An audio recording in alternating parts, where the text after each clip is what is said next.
بسم الله الحمد لله والصلاة والسلام على رسول الله وعلى آله وصحبه ومن اهتدى بهداه أما بعد السلام عليكم ورحمة الله وبركاته dhammaan dadka ku taxan bogga aan ku leenahay barta facebooka oo xalqadii 31aad ee silsiladii ama taxanihii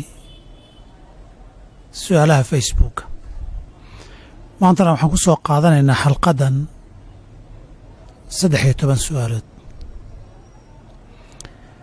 su-aasha koowaad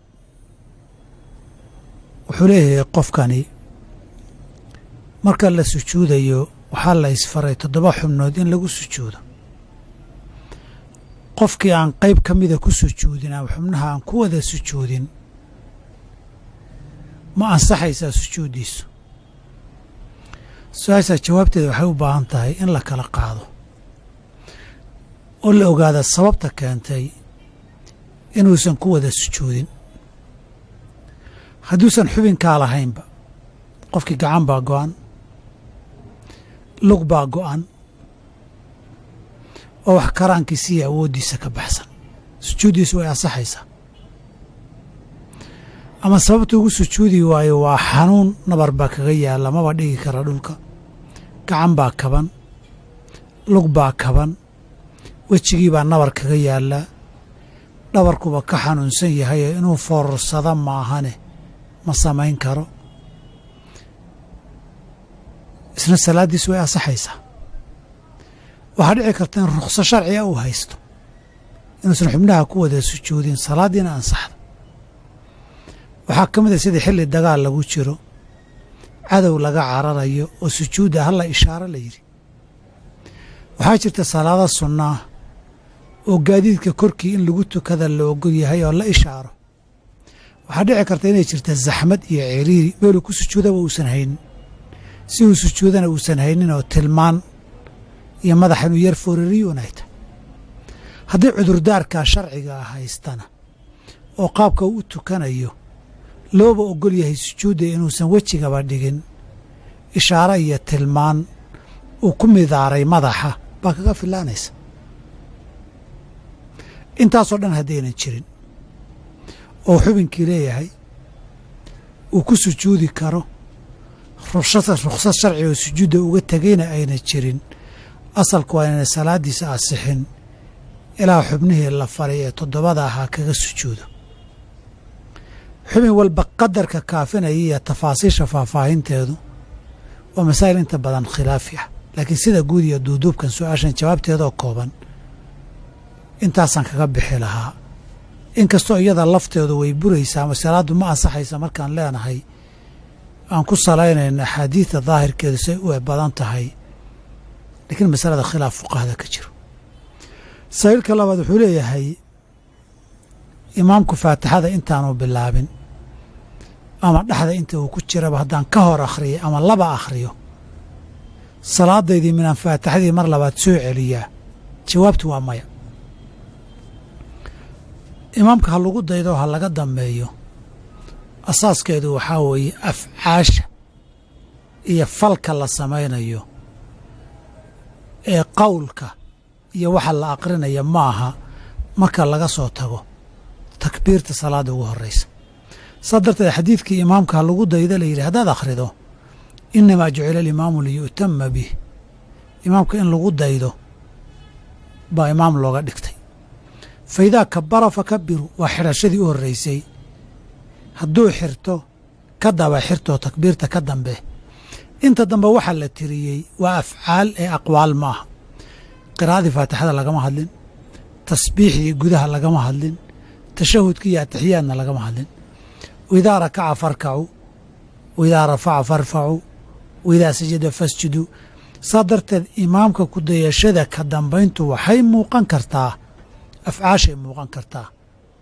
marka laga soo tagay xirashada takbiirta ee imaam iyo maamuud aan ku noqoteen kadib ama aqwaashu mararka qaarkood suuragalba kuma aha inaad sugto ama aad ogaato sida salaadaha hoos loo akhrinayo garaan ragcadaha dambe ee hoos marka loo akhriyo faatixada kadib baa la rukuucayo wakhti aad sugtaba ma haysid salaadda kor loo aqrinayana haddaynu niraano ilaa faatixadii in la akhriyo weeye xilliyadu aamusan yahay baad akhrin kartaa oo iftitaaxa ducada hore uu ku jiro, ama hadduuba faatixada iyo suuradda ka dambaysa imaamka caadadiisu tahay inuu aamuso waqti u dhexaysiiyo, waqtiyadaasaa fiican.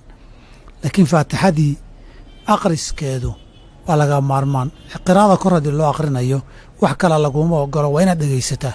idaa quri'a alqur'aanu bay soo geli, ama wujuuban ama istixbaaban, labada qowl ay culimmadu leeyihiin. su-aasha saddexaad,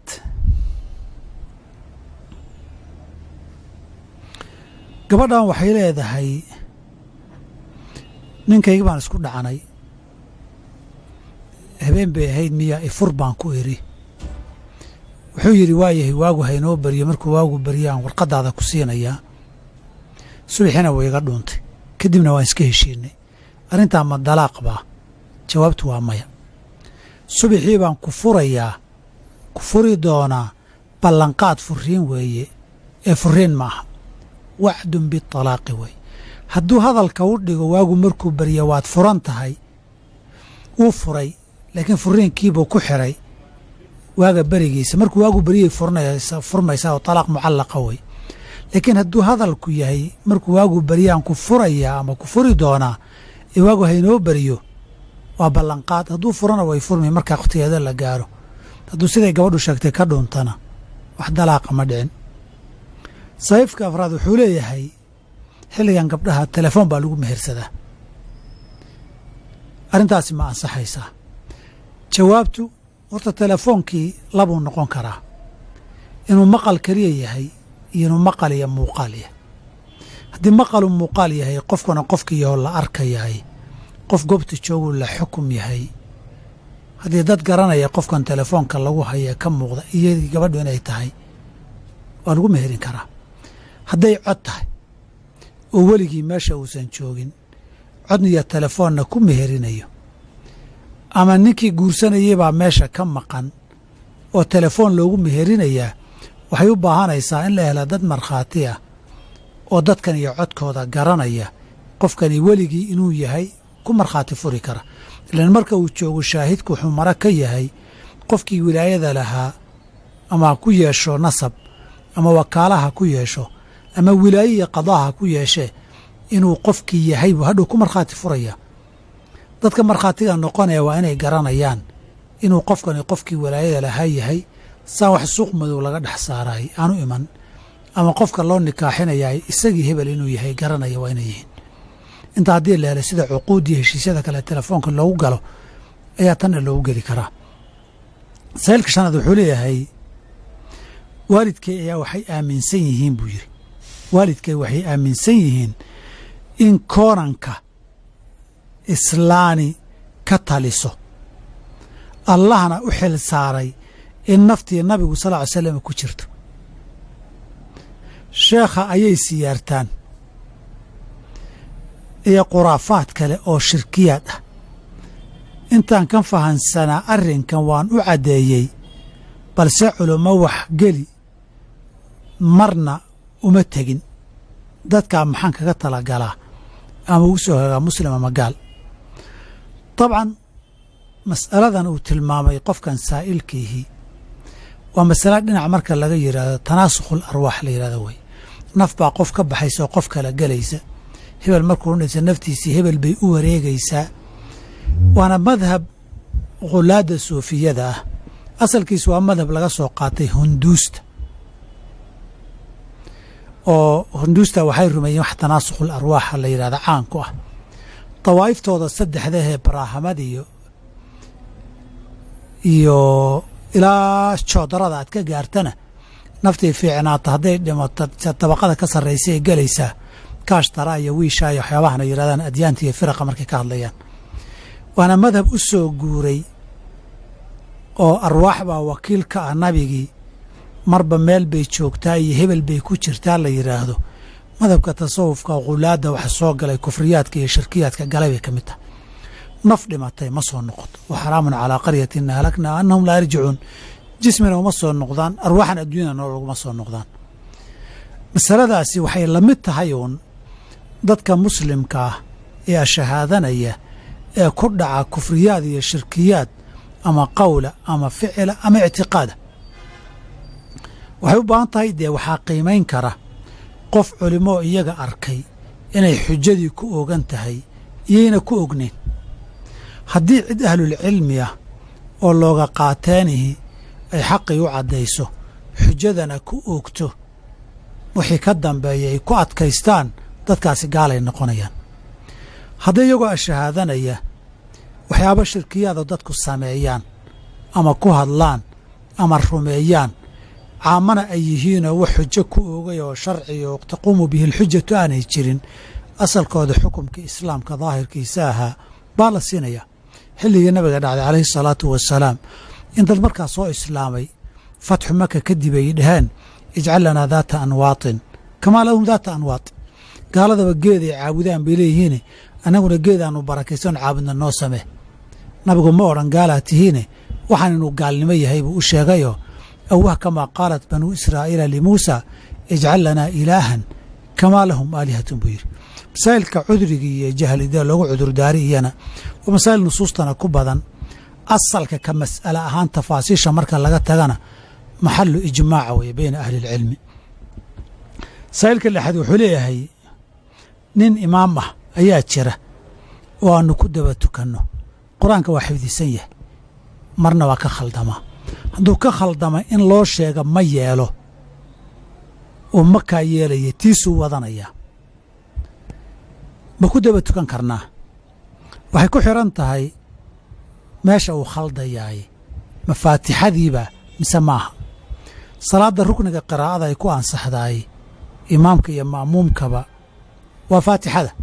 haddaba wuxuu khaldayo khalad macnaha bedelaya isku adkaysanaya faatixada tahay dee salaaddiisu waa markay saa dhacda ma ansaxayso, adiguna ma'muum uguma ahaan kartid. hadday tahay faatixada wax ka badan wixii khalad iyo dembi hadduu ka dhasha isagaa leh, adigana salaadaadii way ansaxaysaa. jamaacadana waa ku daba tukan kartaan haddaydan bedeli karin cid ka fiican ood jamaaca la tukataanna aydan hayn. saa'ilka toddobaad wuxuu leeyahay waxaan furay gabadh xaaskayga ah anigoon rajactu dhihin baan haddana isreeraysannay oon gogol iyo xiriir gogoleedna dhex maray. arrintaa rajactu may noqon? mas'aladani waa mas'ala laba qaybood bay leedahay. qofku ninka naagtiisa hadduu furo oo inuu rajactu yidhaahda doonayo, hadduu qawlan iyo lisaan iyo af iyo eray ahaan ku yidhaahdo rajactu way ansaxaysaa itifaaqan, culimmadu waa isku raacsan yihiin. hadduusan qowl u dhihin ee sidanoo kale ficil xiriir gogoleed ama waxyaabaha hordhacaysa oo kaleeta ay yimaadaanoo istaataabashadii shumintiiyo wixii mubaasharada la dhihi jiray oo kaleeta, booskii rajactu qowlkii ma gelayaan mise ma gelayaan? masale fuqahadu kala duwan yihiin. fuqahadina shaaficiyadu waxay yidhahdaan maya, ma gelayaan. fuqahay ka mid yihiin xanaabilada iyo fuqahada xanafiyada iyana waxay yidhaahdaan way gelayaan. fuqahada maalikiyadu niyadday eegayaanoo hadduu markuu falkan samaynayo soo ceshi niyadiisu ahaydna way noqon, haddii kalena noqon mayso. masalada asalka khilaafkeeduna masale rajactu keliya gaar ku ah maaha. culimmadu waxay isku hayaan wixii qowl looga baahnaa ficilku booskiisii ma geli karaa mise ma geli karo, gaar ahaan waxyaabaha cuquudda la xiriira. waana masalada waxyaabahan buyuucda marka la gadanayo lacagta miiska saarta alaabtiina qaadiyo ay soo hoosgalaan waay beeculmucaataadka ay yidhaahdaan. mutlaqan ma la diidaya wada diidaya mise lama diidayo? waxa yaryar iyo waxa weyn ma la kala saaraya? masale tafaasiil badan way, laakiin asalka qaacidada la isku hayaay ficilku booskii qowlka ma galaa waxyaabaha cuquudda ah ama cuquudda shabaha. aniga waxaa ila raajixa qowlka xanafiyada iyo xanaabilada oo ah inuu gelayo. fuqahada shaaficiyaduna mucaataadkii hore markay diideen mutaakhiriintoodu waa ku adkaan waayeen. qolyo kala saarta waxa yaryarka iyo waxa waaweyn iyo qolyo iskaba ogolaata bay labadaba isugu jiraan. saas darteed aniga waxaa raajix ila ah inuu ficilkaasi noqonaya rajactu booskeedii gelayo, laakiin waa masalada khilaafigoo fuqahada shaaficiyada iyo rag kale ay diidan yihiin. saa'ilka sideedaad wuxuu leeyahay maxaa loola jeedaa qabriga qofka inuu qabanayo see laysu waafajinayaa qofna qabriga qabashadiisiiyo mar in laysku dhajiyo kama badbaado iyo qabrigu rawdatu min riyaadiljanna wey mas'alada ah in qabrigu uu qabanayo qofna ka badbaadaynin waa masale axaadiisteedu asaxday oo sugan tahay wey mid waa sugan yahay oo ilmo sabi oo nabigu u aasay inuu wuxuu yidhi qof hadduu ka badbaadaya qabriga qabashadiisa iyo isku dhufashadiisa ilmaha yar baa ka badbaadi lahaa dabcan ilmaha yarka wax loo xisaabo ma laha marna wuxuu yidhi nabig alai slam sacd ibni mucaad fasaleetigiisa iyo adduunyadii waxa ku yaalloo dhan ka khayr badan la yidhi oo carshiga ilaahay geeridiisii u gilgishay yaa wuxuu yidhi qof hadduu ka badbaadaya qabriga yar qabashadiisa iyo isku nabiddiisa sacd ibni mucaad baa ka badbaadi lahaa mas'aladaasi ma aha masalatu cadaabi alqabri maaha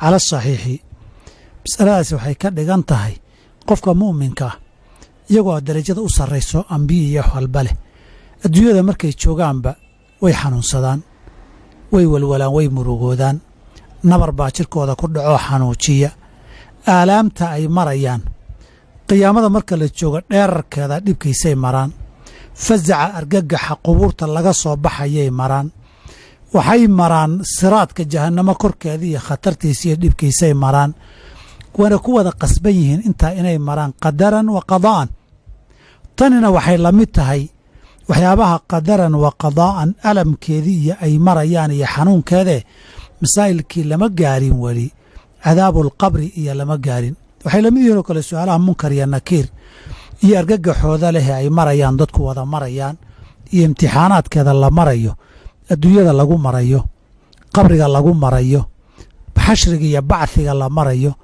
qiyaamada lagu marayo siraadka lagu marayo kuwaasay la baab yihiin oo la mid yihiin waxaadna ka egtaa iyadoo faahfaahinteedaan filaya haddaanan halmaamin ama xasuustaydana wax u dhinmin alimaamu adahabi fii siyar aclaami nubala tarjamada sacd ibni mucaad radi allahu canhu wa ardaahu markuu ka hadlayay baan filayaa hadalkaas inuu sheegi jiray rag kale oo ka dambeeyoo badanna ka soo guuriyeen saa'ilka sagaalaad wuxuu leeyahay gabar iyo wiil walaalo ah oo yurubta inay u dhoofaan raba ma isku qaadi karaan xaflad intay dhigtaan inay isqabaan jawaabtu waa maya amaa inayna bannaanayn oy kabaa'irka ka mid tahay waxaan rajaynayaa inaan shaki gelin khilaafkeeda shaki wuxuu gelayaa oo khilaaf ku imanayaa waxay sameeyeen gaalnimo diinta looga baxa ma tahay mise loogama baxayo asalkuna waa xadiidkii anas ibni maalik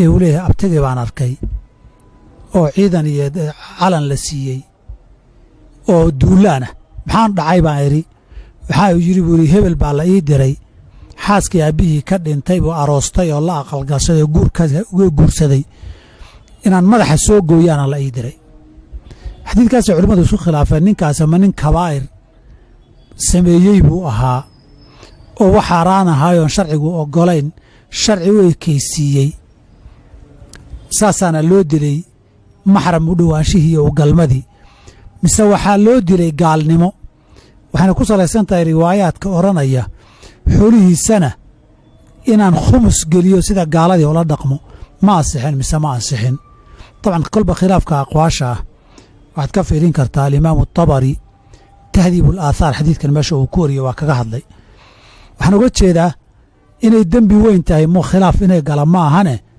wuxuu sameeyey heer gaalnimo ma dhan tahay mise ma dhanna wey intaa waxaa dheer inaan wakhtiyo badan wakhti dheer oon yurub joogay waddan holland la yidhahdoon joogay waxaa ka dhacday dhacdo dad saasoo kale isku keenay kadibna inteedii waddankii markuu tago waa inay guri wada degaan oy seexdaan markii dambana waxaan ficnayn dhex maray oo qaarkood iskandinafiyanka iyo loo dhoofiyey oo loo masaafuriyey oo loo caydhiyey ama loo dhuumiyey baan garanayaa saa'ilka tobnaad wuxuu ina leeyahay haddaan adkaartan akhrisanayo meelaha shidan qaar ka tago maxay noqon macnaha ma isbeddelayaa dabcan qasab ma aha macnaha inuu isbeddelo xuruufaha shidka laga tago qaarna macnuhu waa beddelmaa qaarna ma beddelmo guud ahaan waxay soo gelayaan waxaa la yidhahdaa laxnigu hadduu macnaha beddelayana dee ma bannaana qofkii garanaya inuu sameeyey kas in loo sameeyo.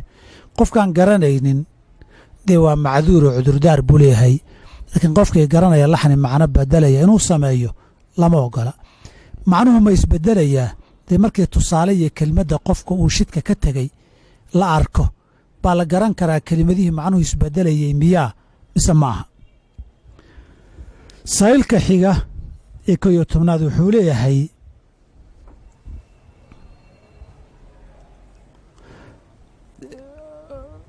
gabadh baan mehersaday annagoon gogol iyo waxbana dhex marin ayaan kadib ogaaday inay uur leedahay.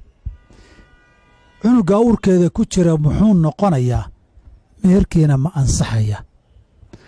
dabcan dee waxay u baahan tahay gabadhan horey ma loo soo guursaday, ma nin bay soo kala tageen, uurkan sababtuu ku yimid maxay ahayd in la ogaado baa ka horraysa xukunka.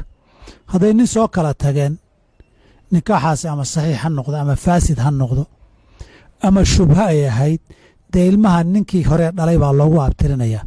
ninkan dambe dee ilmaha shaqo kuma lah. hadduu si shubha sharciga uu ku dhashay ayna jirin oo salka loo saarana ilmo waladusiniya wacal buu noqonayaa. ama khiyaarkeed ha ku calool galo ama ha la kufsado ha la xoogo, siday dooniba ha ku yimaadee iyadu ma dembaabtay mise ma dembaabin, iyadana sidii kale uu ku yimid bay u baahanaysaa. saa darteed dee ilmahan waa sidaa hadda kuma dhihi karo, waxay u baahan tahay siduu ilmuhu calooshan ku galay in la ogaado. laakiin ninkan guursaday iyayna gogoli dhex marin, ilmahan waxba kama dhexeeyo, abtirkiisana ma qaadanayo. guurkaasi ma ansaxayaa nikaaxu? waxay ku xiran tahay ilmahani muxuu yahay. ilmahani ilmo abtir leh haddii uu yahay, guurkaasi ma ansaxayo, qofkani ciddayba ku jirtaa. ilmahan abtir lahayn hadduu yahay oo ilmahani wacal noqdana, khilaafkii culummadu gelayaa naag xaamila min azina ah nikaaxeedu ma ansaxaya ah. saa'ilka xiga wuxuu leeyahay waayadan dambe waxaan dhegaystay culummo si kale uga hadashay beeculmuraabaxa oo ku tirisay inuu ka mid yahay ribada. arrintaa xoogaa noo faahfaahay. dabcan dee beeculmuraabaxa waa beec weyn, waa muxaadara iyo wakhti dhan horeyna xajalasaad aan ka qabannay baa jiray. waxay ku fiicnaan lahayd halka qodobka ay sida kale uga hadleen dee hadduu sheegi lahaa, haddii wax iiga muuqda waxbaan ka dhihi lahaa. saa darteed ba halkan waxaan rabaa inaan uga faa'iidaysta saa'ilka dadka su'aalaha soo weydiinayay. dee mawduuc weyn haddaad u dirtaanna su'aal kooban loogama jawaabi karo. dad baa si kale u sheegay hadalka, haddaad duuduubtaanna dee ma garan karo dadka aad u jeedaan. waxaana in badan dhacda inaanan arag waxa aad sheegaysaan. dee wixii haddii aad qeexdaan oo saa iyo saasay dheheen tiraahdaan, markaa wixii aan ka garanno waxbaan ka dhihi karnaa. waxaan jeclaan lahaa inaad soo xadidaan oo toos u abbaartaan halka aad isleedihiin waxbaa ka bedelan ama wixii laga dhahay mudanta. su-aasha ugu dambaysa wuxuu leeyahay qof guur soo maray, gogolna aynan xaaskiisa isku arkin. qof dumar wuu guursaday, gogolna ma dhex marin. qofkaasi haddii uu berri gogol dhaaf sameeyo, xukunkiisu ma dhagax buu noqonayaayo ixsaankii ama thayibkii ma noqonayaa? jawaabtu waa maya. qofku markuu muxsan noqonayo rajmile ama rag ama dumar ha noqdee, dhowr shuruud ah baa jira. shuruuddaa waxaa ka mid a qofkani inuu nikaax gogol ku dhex maray. nikaax hadduunan ahayn oo zine iyo wax lamida ahayd, gogoshaa dhex martay muxsan kuma noqdo. hadduu nikaax mujarad keligii ay yahay oon gogol dhex marinna, isna muxsan rajmi ma noqdo. labadaa masale intaan ka ogahay waa ijmaac bayna alfuqahaa. fuqahadu way isu raacsan yihiin. nikaaxaas saxiix inuu yahay baa shardiga jamhuurta agteeda. nikaax faasida hadduu yahay ma noqonayaa? khilaaf baa ku jira. qofkaasi qaangaar inuu yahay, caqlina leeyahayna, iyadana ma shardiba? nacam cinda aljamhuuri, wa can bacdihim shardi maaha. khilaafaad yaryar baa kuwaa ku jira. laakiin masalada markii nikaaxu dhacay in xiriir gogoleed dhex mara inay lagama maarmaan tahay, intaas su-aashana la weydiiyeyah waa masale ijmaaca bayna alfuqahaa'i inay shardi tahay in gogole dhex marto oo nikaax keligii a ku fillayn. intaas ayaan kusoo gabagabaynaya 13 su'aalood xalqadan 31. insha allah xalqadda 32 intaan isaga imanayno sidaa iyo nabadgelya idinkaga tegaynaa. wassalaamu calaykum waraxmat ullaahi wabarakaatu.